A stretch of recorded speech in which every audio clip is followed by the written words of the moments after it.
Olá pessoal, e iremos começar a nossa segunda aula do nosso curso básico em Teologia. Como podemos ver, mais uma vez, nós ainda não temos um quadro, mas hoje iremos estudar a homilética, a hermenêutica e a exegese. Como podemos aprender mais com essas disciplinas, qual sua origem, linguagem, como devo falar, onde devo falar, como devo me portar. A gente vai aprender mais um pouco ao discorrer mais um pouco essas disciplinas. Eu separei alguns tópicos aqui para poder falar para os irmãos um pouco mais sobre essas disciplinas. Bom dia a todos também. E aí, como você passou a semana? Passou bem? Tudo bem com você? Com a sua família, com seus irmãos? Todo mundo com saúde? Louvado é o nome de Jesus se todos estiverem. Como eu falei, sempre nos meus vídeos eu vou estar deixando uma palavra-chave para que eu possa ter certeza que as pessoas às vezes vão ouvir o que eu tenho a dizer, a minha proposta de aula. Vou deixar também aqui embaixo na descrição do vídeo as perguntas para que e o arroba do meu Instagram para que vocês me enviem as respostas para garantir o seu certificado no finalzinho desse curso. O que vem a ser a exegese? A expressão exegese ou exegética é tirar de dentro para fora. O professor Gésel Paulino da Silva ele afirma que a exegese ela refere-se a um estudo sistemático e crítico, que é muito especial, conforme os princípios da hermenêutica, que é uma outra coisa que a gente vai falar, é uma outra disciplina que nós vamos falar. Aí a exegese ela foi se desenvolvendo, aí formou algumas escolas ao passar do tempo. Uma das primeiras escolas a ser criada pela exegese é a escola patrística. E essa escola patrística, essa escola exegética, ela vem a partir dos apóstolos. Isso quer dizer que os apóstolos pregaram, evidenciaram o poder de Deus através da palavra. E através da palavra as pessoas se arrependeram. Como eu falei, exegese é estar aí de dentro para fora. Vá anotando aí porque depois eu vou perguntar. Então, como eu falei, a escola patrística ela nasceu com o ato dos apóstolos que Jesus formou durante o período de 33 anos e 6 meses. Seguindo realmente toda a liturgia judaica, e a partir desse princípio eles foram crescendo. A escola também alexandrina nasceu na Alexandria, que vai vir os estoicos, os filósofos, que vão fazer referência ao campo filosófico, a exegese no campo filosófico, que vai poder agora discorrer a interpretação no campo acadêmico. E podemos também falar da escola que nasceu na Antioquia, que vamos falar de duas pessoas referentes ao seu nascimento, de Doroteu e Lúcio, que vai também criar o Tratado da Interpretação para poder mostrar as evidências da exegese no campo também acadêmico. Como aparentemente o que quer dizer filosofia? Filosofia é o amor ao saber, amor à sabedoria. Sabedoria é a capacidade de aplicar a inteligência em qualquer tipo de ambiente. Me dê um exemplo, irmão. Um exemplo de quê? Um exemplo de exegese. Eu separei um exemplo aqui de exegese. Gênesis, capítulo 1. Está escrito no princípio. No princípio, essa palavra princípio como o nosso Antigo Testamento é hebraico, o nosso Novo é grego, as origens mais antigas e mais faladas hoje no nosso cotidiano. Então, veja só, Gênesis 1. Gênesis 1 diz o que? No princípio criou Deus os céus e a terra era sem forma e vazia.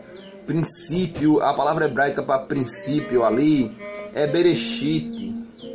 Bereshit quer dizer princípio, mas também está ligado a valor. E um dos maiores economistas e filantrópicos do nosso mundo, de nome chamado Warren Buffett, ele fala que preço é aquilo que eu pago para ter. Valor é aquilo que eu levo depois de ter pagado um preço. Então, quando a Bíblia menciona no princípio, fala de algo importante, algo com valor, algo que foi pago para ser criado. A exegese quer dizer o quê? Tirar de dentro para fora. O que a gente pode extrair daí, irmão? Vou dar um exemplo cotidiano que a gente pode até usar. Um exemplo cotidiano. Eu lhe pergunto, feijão é bom ou é ruim? Feijão é bom, porque aumenta a quantidade de ferro no nosso organismo para que a gente possa ter sustentabilidade e energia para poder aplicar uma força. Então, pasmem os senhores, feijão é bom. Há quem diga que pode ser ruim. Depende do gosto de cada um. Mas eu não gosto de feijão, irmão. Eu gosto de arroz. Então, arroz é bom. Mas vamos aplicar o princípio de Gênesis 1, algo que tenha valor. Como é que se aplica algo que tenha valor? Se aplica na seguinte questão: que o feijão está R$10, ou seja, eu tenho que trabalhar a quantidade necessária para pagar o valor de R$10, o preço de R$10 em uma quantidade limitada de feijão. Ou seja, tenho que trabalhar ou intelectualmente ou de forma braçal para poder receber aquilo que eu quero. E o que eu quero é o feijão. E o feijão é R$10. Então, se o feijão é R$10, eu tenho que ter R$10 para poder pagar. Então, o princípio é: o feijão é bom, mas eu tenho que pagar para tê-lo. E para tê-lo, eu tenho que trabalhar. No exercício do meu trabalho, vou receber o preço, que é capitalizado em dinheiro, para poder pagar o valor de um produto que eu quero levar para casa.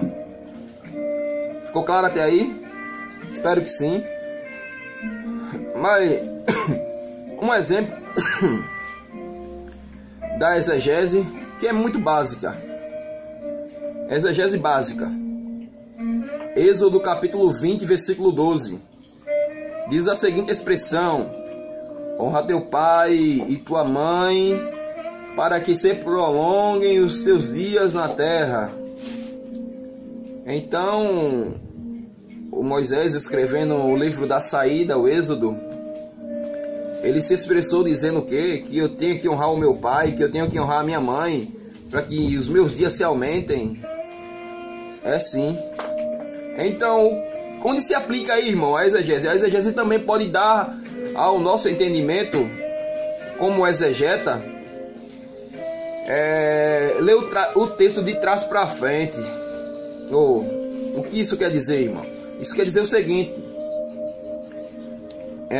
honra teu pai e tua mãe, para que se prolonguem os teus dias na terra. Logo, se eu não honro meu pai, se eu não honro a minha mãe, os meus dias serão... Isso mesmo, você acertou se você disse diminuídos. Então a exegese também pode dar a entender como a gente podemos ler o texto de trás para frente. Por exemplo, Deus julgou as 10 virgens, 5 prudentes e 5 nécias. Por quê? 5 estavam com luzes acesas e 5 estavam com luzes apagadas. O que dá a entender a exegese? Dá a entender que as prudentes foram aquelas que estavam com as luzes acesas. Mas se nós aplicarmos que é a hermenêutica, que é uma das disciplinas que nós iremos estudar ao discorrer mais um pouco, que é a arte ou ciência das interpretações, é que a intenção do noivo na iluminação do caminho, porque quem vai casar naquele texto não são as virgens, quem vai casar naquele texto é a noiva, e porque Deus requeriu das virgens se era a noiva que iria casar. Requeriu porque é o seguinte, porque por pouca iluminação no caminho, na trajetória da festividade para o casamento, a noiva ela não podia tropeçar para não melar o vestido, não podia haver tropeço, ou seja, o casamento deveria acontecer no horário marcado, sem atraso algum. Ela tinha que comparecer ao casamento no horário marcado. Então, para que não houvesse atraso no meio do caminho, o caminho deveria estar totalmente iluminado por quem? Pelas virgens. Eu lhe pergunto, Deus queria só 5? Não, meu irmão, Deus queria as 10, iluminando o caminho, porque haveria mais luz para iluminar o caminho. Tá certo? Pegou até aí? Tá tudo bem? Tudo certinho? Conseguiu anotar? Anote, porque eu vou perguntar depois. Vamos passar agora para a homilética. A homilética é mais importante, também uma disciplina muito importante.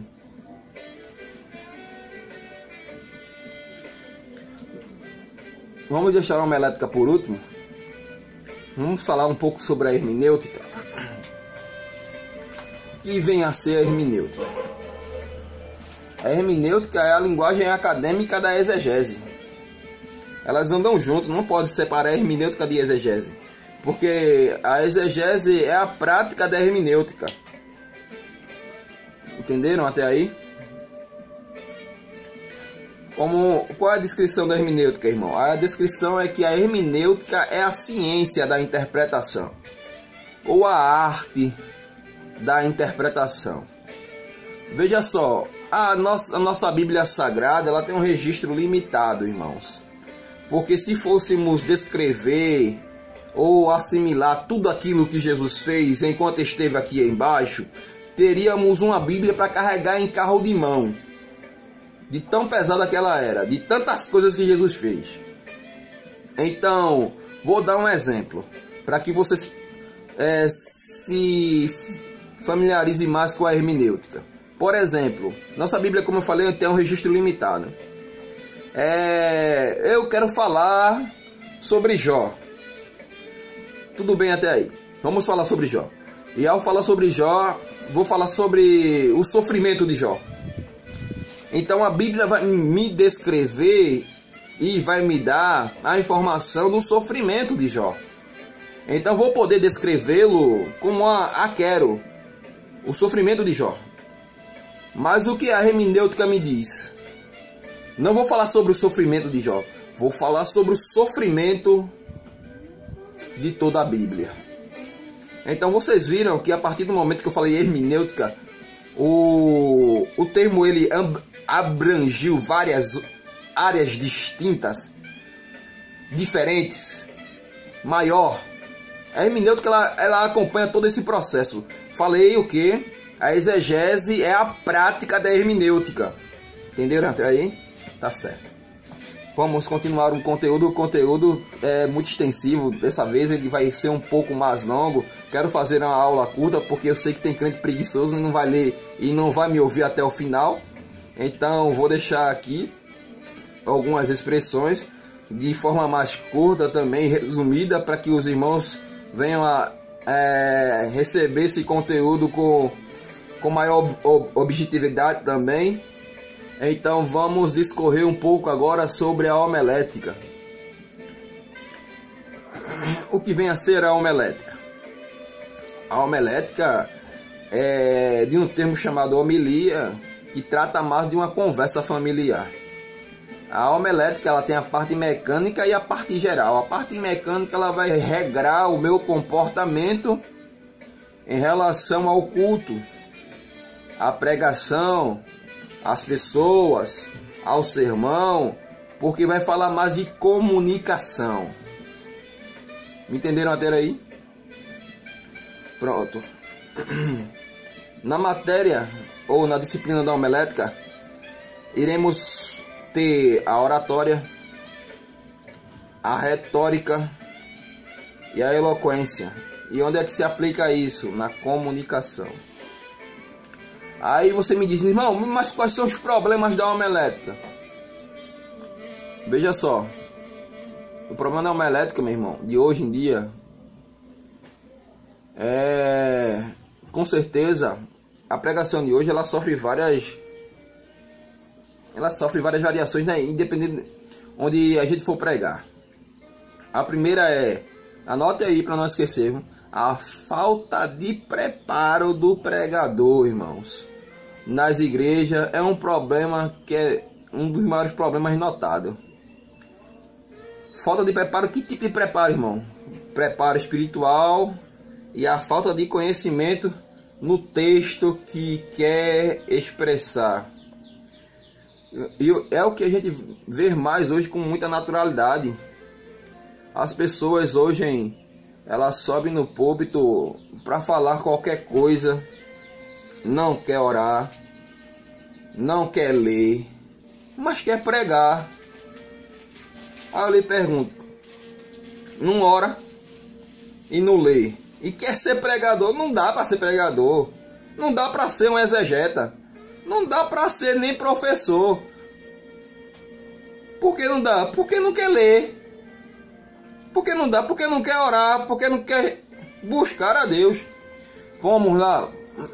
Diga qual mais um problema da homilética, irmão. Outro problema é a falta da unidade do assunto, irmão. Irmãos, veja só.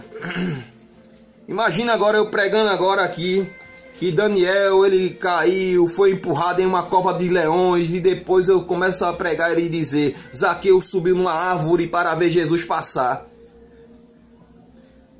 Irmãos, o que isso tem a ver? Daniel entrou na cova dos leões, foi empurrado. E depois, irmãos, eu passo para um texto, vou para Zaqueu, subiu numa árvore para ver Jesus na figueira. Irmão, Jesus, irmão, pelo amor de Deus. Não tem como não, irmãos. Então, irmãos, uma das falhas da homilética é a unidade no assunto. Eu tenho que ter, irmão, uma introdução, eu tenho que ter um desenvolvimento, eu tenho que ter uma conclusão, irmãos. Eu não posso, irmão, dar esses freios, não. Porque a gente vai continuar, que tem mais outras coisas para falar, e senão a gente vai prolongar mais o conteúdo, porque a homilética, ela vai falar sobre um monte de comportamento, irmão, de muito crente quando ele está presente no púlpito.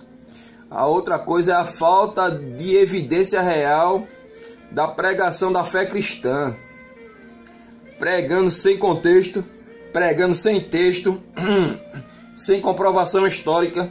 Não posso pregar dizendo o historiador disse. Que historiador disse? Qual é o nome? Qual foi o livro? Qual foi a página? Eu vou dizer que historiadores comentam, arqueólogos falam. Que arqueólogo? Que historiador? Você tem que ficar ciente de uma coisa. Quando você vai pregar e faz referência a um historiador, você tem que falar o nome dele, para que a fonte possa ser verificada. Por que isso, irmão? Porque há cientista desonesto, há historiador desonesto, há professor desonesto, há político desonesto, até pregadores desonestos. Então a fonte tem que ser verificada e você tem que falar o nome. Não pode dizer só historiador, porque abrange de forma geral. Você tem que dizer o nome do historiador, você tem que dizer o nome do arqueólogo, tem que dizer o nome da disciplina, onde foi encontrado, ou pelo menos o ano que foi encontrado, para que a fonte possa ser verificada, para que possa ser julgada falsa ou verdadeira. Por quê? Pelo crente que ouve, irmão. Porque você pensa que você vai pregar e só tem crente incauto dentro da igreja. Não, irmão. Tem crente acadêmico, tem crente intelectual, tem todo tipo de crente dentro da congregação. E é o seguinte, você tem que estar pronto para ouvir a crítica dessas pessoas, porque não é só você que está certo. A verdade não está centrada em uma pessoa como uma pessoa absoluta. A verdade, a Bíblia é a única verdade absoluta. A minha opinião não é absoluta. É por isso que a gente deve estar apegado ao que o autor quer dizer com aquela mensagem. Não é o que eu quero nem o que eu penso. É o que o autor quer transmitir para as pessoas. Mas, irmão, há várias formas de interpretação da Bíblia. É claro que há várias formas de interpretar a Bíblia e Deus dá interpretação para qualquer um. Mas quando trata da literatura, meu irmão, a literatura é igual para o índio, a literatura é igual para o africano, a literatura é igual para o americano, a literatura é igual para o brasileiro. A literatura não muda nada, a interpretação é a mesma. E se você mudar, está sendo anátema, é maldito, porque a literatura não vai ter essa alteração. O texto literário é o mesmo para todo mundo. Entendeu? Até aí, desculpa, irmão, tô ficando um pouco nervoso. É que eu fico nervoso com essas coisas. É que tem muita gente que se extrapola demais quando trata de algumas coisas de Deus. A falta de prática, as necessidades da igreja. Pregar assuntos que tem nada a ver, irmãos, com problemas pelos quais a igreja está passando. Irmão, tem pregador que não faz isso, irmão. Sobe no púlpito para falar uma coisa que não faz nem sentido. Você tem que pregar, irmãos, os assuntos, irmãos, concernentes, irmãos, a doutrina, para que isso interaja com a vida pessoal e melhore a vida do indivíduo. Por exemplo, deu exemplo, irmão.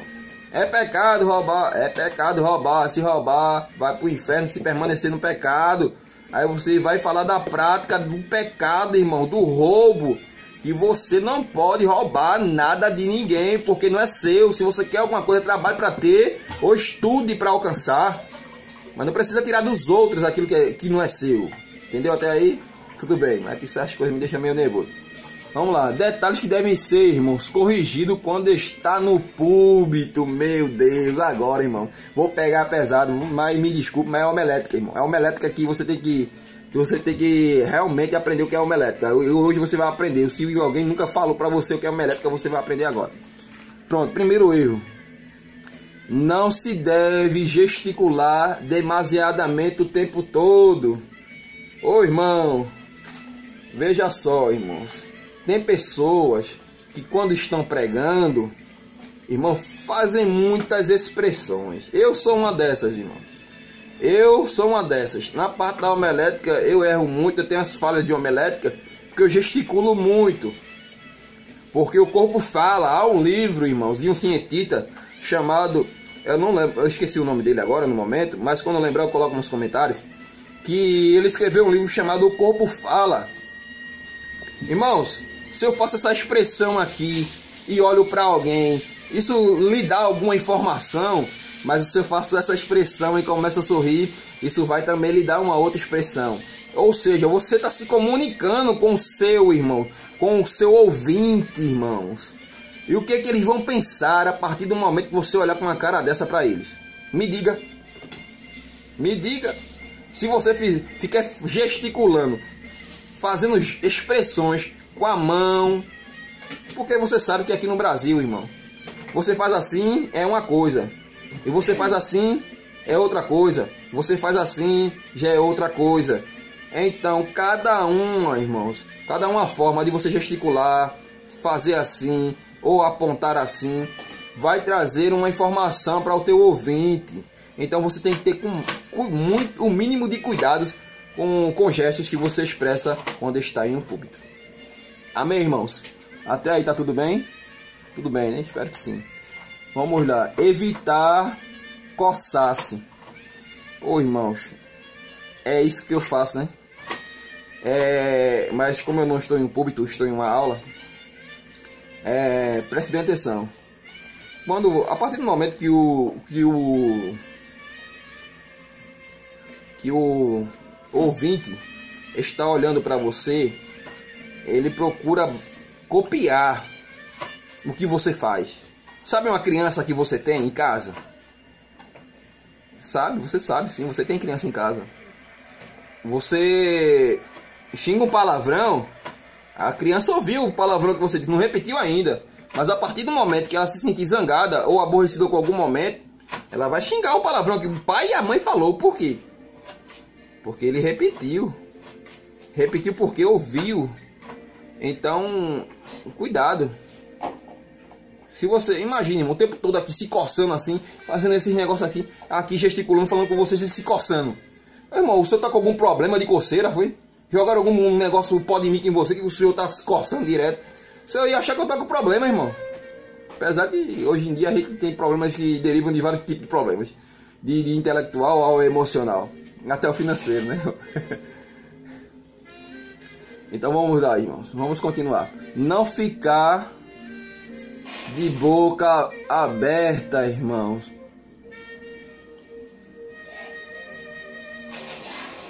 Já imaginou? É porque, irmãos, tem pessoas que ficam lá no púlpito, mas é boca aberta mesmo, fica assim, ó. Já imaginou, irmão? Aí você olha, o que aquele irmão tem? Tá com algum problema? Ou ele tá muito cansado? Irmãos, a postura do púlpito, você não pode, irmãos, tá lá de boca aberta. Entendeu, irmão? Até aí tá tudo bem? Pronto, não pode ficar de boca aberta, já sabe disso, né? Vamos lá, vamos falar agora do terno. Meu Deus, pregador. Agora te prepara, pregador. Ó, pregador, deixa eu te dizer uma coisa. Há alguns tipos de terno que foi se desenvolvendo. Hoje a gente não chama de terno, a gente chama de costume. O costume que a gente usa, ele deve ser abotoado todos os botões, pregador. Se for um terno, pregador. Mas se for um blaze, irmão, um blaze não se abotoa por completo, pregador. O blaze se abotoa pelo menos os 2 primeiros botões. E o último, pregador, fica aberto, ele não fica preso, entendeu até aí? Outra coisa, pregador, é que o teu terno, a tua camisa e a tua gravata não pode causar escândalo. Imagine, irmãos, eu pretinho, moreno, com um terno verde, sabugo e uma camisa amarela e uma gravata verde sabugo em cima de um púlpito. Lhe pergunto, estou realmente em um púlpito ou em um picadeiro de um circo? Estou vestido de pregador ou estou vestido de palhaço? Estou em um púlpito ou estou em um circo? Irmãos, eu tenho que me portar, irmãos, de acordo com o meu ambiente que eu estou vivendo. Eu não posso me vestir de palhaço quando eu vou para a igreja. Eu tenho que me vestir de crente para ir para a igreja. Então isso quer dizer o quê? As minhas roupas não podem ser escandalosas, tanto na cor, como também, irmãos, na dimensão que se aplica ao meu corpo, à minha estrutura. Criança veste roupa de criança. Adulto veste roupa de adulto. Até aí tá tudo bem? Mas pregador, tu tá falando só dos homens que usam terno colorido. Isso causa escândalo, tanto visual como auditivo. Porque a partir do momento você quer atenção, para quê? Para a palavra de Deus que vai sair da tua boca através da homilia, ou para a roupa que você tá usando? Aí eu lhe pergunto, quem é que está sendo adorado? É você ou é Deus que está sendo adorado? Através desse seu comportamento, porque esse comportamento é altamente destrutivo. Porque as pessoas vão direcionar a adoração à roupa colorida. Vão direcionar a adoração à tua gravata que não combina com o teu terno. Mas irmão, eu uso o que eu tenho. Tudo bem você usar o que você tem. Tudo bem, você é pobre, não tem dinheiro para comprar. Não estou falando disso. Estou falando de quem tem dinheiro. Estou falando de quem anda assim. Estou falando para obreiro. Estou falando para pastor. Que tem que se comportar. Tem que parar de trazer escândalo para a igreja através da roupa que usa. Mas, irmão, tu só tá falando de homem. Fala agora das mulheres. Tá bom, vamos falar das mulheres. É pregadora. Mas para ser pregadora eu preciso estar usando uma saia acima do joelho e apertado, mostrando a marca da minha peça íntima. Preciso disso? Não preciso disso. Porque, me permita a expressão, ninguém vai olhar para o que você está falando. E outra coisa, a gente é homem, irmão. A gente vai olhar para a mulher. Agora não vai ficar olhando. Agora outra coisa. Se você ajuda a isso crescer ou colaborar dentro da igreja, você é um pastor errado. Você é um obreiro errado. Você não faz as coisas certas. Porque quando a gente dá oportunidade para uma pessoa desse jeito, a gente é pior do que ela. Por que é pior do que ela? Porque a homilética, ela vai trazer esse padrão para o culto. E quem deve ser adorado ali naquele momento é Deus. E eu lhe pergunto, como é que eu vou adorar a Deus? Houve momentos aqui na cidade de São Lourenço da Mata, irmãos. A gente estava na igreja, a galeria tinha um monte de adolescente com saias curtíssimas. O pastor fez todas elas descerem da galeria, porque os obreiros não estavam cultuando. Por que não estavam cultuando? Porque elas foram para mostrar vergonha, não foram para adorar a Deus. Imagina se estava do púlpito para a igreja. Imagina agora uma pessoa dessa recebendo oportunidade. Eu lhe pergunto, Deus vai receber? Você não quer fazer as coisas certas para Deus? Então comece por aí. Tem que usar roupa decente, roupa que não marque o corpo. Porque na igreja você não deve trazer o pecado da lascívia, que é o pecado traduzido por sensualidade. A igreja não é sensual, a igreja é espiritual. E a homilia vai tratar tudo isso, irmão. Vai quebrar toda essa estrutura.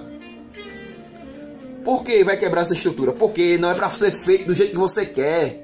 Mas eu compro minha roupa, o dinheiro é meu, o problema é seu. A igreja deve ser respeitada. Você não está na casa da sua mãe, você não está na casa do seu pai. E a igreja é um ambiente para tratar com a família. Entendeu? Por isso que crente não pode estar andando de qualquer jeito. Foi feito aqui, uma das nossas cidades aqui. O irmão... A irmã disse que era crente, né? Aí o dirigente da congregação... Tá bom, vamos fazer um teste realmente se você é crente. É só que ela estava vestida de forma inadequada, irmão. Como o crente não é para se vestir. Veja só como é que isso interfere na vida do homem e na vida da pessoa, viu? Preste bem atenção. Escute aí, grave, anote isso. Não vou falar nome para não comprometer a vida de ninguém. Mas esse exemplo foi dado aqui também há muito tempo e a gente cresce aprendendo. Então ele disse, tá bom, vamos ver, fazer um teste se você é crente, tá certo. Você é crente, né? Tá bom. Ela estava vestida de forma inadequada, ela chamou outra pessoa que realmente era crente e disse, fica aqui do meu lado, fulano. Deltrano, fica aqui do meu outro lado. A que dizia que era crente. Cada uma estava do lado da outra. Então tá certo. Aí veja só. Para que a gente possa provar um argumento jurídico, a gente tem que ter pelo menos duas bases ou dois fundamentos ou duas provas fundamentais que realmente provam a veracidade do fato. Tanto diante do tribunal, tanto diante de algumas pessoas, tanto diante de um sermão. Então, o irmão fez o seguinte. Pegou objetos desconhecidos, viu? Ou seja, pessoas que passavam pelo meio da rua, que não eram crentes. Aí colocou essas duas irmãs, uma do lado da outra. Aí perguntou, ei fulano, vem cá por favor, vamos fazer uma pesquisa aqui de campo? Eu preciso de uma pesquisa de campo, estou fazendo uma pesquisa aqui e gostaria de saber a sua opinião, tá certo? Aí o rapaz deu a sua opinião dizendo, olha, a primeira pergunta é, você seria crente? E se você fosse crente, como é que você gostaria de ser? Então tá certo, ela disse mesmo assim. Aí começou a falar, né? Aí tá certo, veja só, agora a outra pergunta na sua opinião, entre essas duas pessoas aqui, quem é crente? Aí colocou, irmãos, uma do lado da outra. Aí o rapaz apontou para quem realmente era crente e foi embora. Aí a pesquisa se prolongou mais, aí passou-se automaticamente quase 5 a 3 pessoas e a mesma pesquisa foi feita. E de 5, um só disse que aquela mulher era crente. E veja só, foi de pesquisa de pessoas ímpias, que não têm o conhecimento que, como nós que somos cristãos, devemos se portar, temos. Então, diante dessa pesquisa, irmão, você realmente é crente? A roupa realmente fala? Se não falasse, nós não andávamos com roupa, irmão. A gente poderia andar aí, ó, como viemos ao mundo. Entendeu? Tem até lei para isso, que é atentado ao pudor. Entendeu? Há regras. Então siga. Por isso que há diversos escândalos aí, tanto na internet hoje em dia, como na vida pessoal de pessoas, porque elas preocupam-se mais com a roupa que vão vestir, mas não ao Deus que vão adorar. Então a homilia vai tratar isso. Outra coisa, púlpito já disse que não é picadeiro, evitar gracinhas em cima do púlpito. Púlpito é lugar de pregar a palavra de Deus. Entendeu? Pregar a palavra. Não falar... Ai, irmão, meu Deus do céu. A outra regra da homilética é não falar além do tempo de duração que lhe foi proposto. O que é isso, irmão? O irmão dá uma... Sabe que o culto é meia hora. Mas, né, mano, não consigo me controlar. Para de conversa, rapaz. O culto é racional. Exige que o povo pense, irmão. Tem que ser racional. Então o culto tem que ser racional. Entendeu? Até aí tá tudo bem. Então, se exige razão no culto, então não foi o Espírito Santo que estava te usando, viu, filho? Sinto muito. Era outra coisa, menos Deus. Então, se o pastor, se o obreiro diz que é meia hora, irmão. Se o irmão diz que é uma hora, irmãos. Aprenda isso. Homilia trata de uma conversa familiar. Pregação intelectual para intelectual. Analfabeto para analfabeto. Grego para grego. Inglês para inglês. Português para português. Cada um no seu nível. Não posso tá falando aqui em linguagem jurídica para os senhores, que eu sei que aparentemente ninguém... Hoje em dia, né, todo mundo que estuda linguagem jurídica. Não posso estar falando aqui só linguagem teológica, que eu sei que não é todo mundo que vai entender a linguagem teológica. Tenho que falar o analfabeto, irmãos, para que todo mundo entenda no seu nível, intelectual para intelectual, analfabeto para analfabeto. A mesma coisa quando íamos também dar palestra sobre a área da saúde, falávamos do entupimento de uma veia, aorta, cava, devido à má ingestão de um alimento. Irmãos, você pensa que a gente falava nesse tipo de linguagem para o paciente que era da roça, que nunca sabia que é uma aorta, que é uma veia cava, que é uma artéria? Irmãos, a gente falava na linguagem, irmãos, deles. A gente pegava, irmãos, sabe o que? Era muito fácil. Para dar um exemplo, a gente pegava a mangueira, colocava sobre a torneira e abria ela. Aí dizia, ó, isso aqui, olha, é uma veia que tem no seu corpo. Esse aqui é o sangue que está sendo bombeado sobre ele. E quando acontece alguma interferência, veja, e aí? Ficou forte ou ficou fraca a passagem do sangue? A gente botava o dedinho lá naquela circunferência que havia no final da mangueira para expressar a quantidade de volume do sangue que estava saindo da sua veia para os seus organismos. E aí a gente explicava para ele, olha, sabe quando é que isso acontece? É quando você come um alimento que não foi proposto pelo seu médico, quando um alimento que vai fazer mal, que tem gordura, que não tem gordura. E veja só, e isso vai acontecer toda vez que você se alimentar bem. Olha, veja só como é que eu consigo regar aqui as flores e as plantas de forma tão natural e sem nenhuma interrupção. Agora veja só, a pressão não aumentou, é por isso que a gente chama de pressão alta. É porque a pressão foi colocada sobre a veia através de uma gordura, através de uma má gestão de algum alimento. Entendeu até aí? Tá tudo bem? Graças a Deus. Então, veja só, quando agora vamos falar quanto ao pregador. O pregador. É muito importante que o pregador também conquiste o seu público através da mensagem, irmãos. E, entendeu? Vive com a experiência, com a autoridade de Deus. E qual é o motivo do fracasso de certos pregadores? Na nossa igreja, normalmente, é porque as mensagens deles são cansativas e desinteressantes, irmão. É isso que eu quero te falar. Olha, ninguém tem interesse em te ouvir. E a tua mensagem faz o povo cansar. É por isso que o povo não quer te ouvir. Então, como é que eu tenho que melhorar isso? Eu vou te dar aqui alguns pontos importantes para tu melhorar isso, para a gente concluir a aula de hoje. Veja só. O pregador tem que ter conhecimento bíblico. Para isso tem que ler. Tem que ter conhecimento histórico. Para isso tem que ler também. Tem que ter conhecimento científico, para isso tem que ler também. Tem que ter conhecimento filosófico, para isso tem que ler também. E tem que ter experiência pessoal. Ah, isso não precisa de ler não, viu? Isso é com a vida te ensina. Entendeu? Então, que Deus abençoe a tua vida. Não se esquece, as perguntas vão estar na descrição do vídeo. Se inscreve no canal, deixa um like e nos ajuda a melhorar, tá certo? Um abraço no coração do seu amigo, irmão Moisés.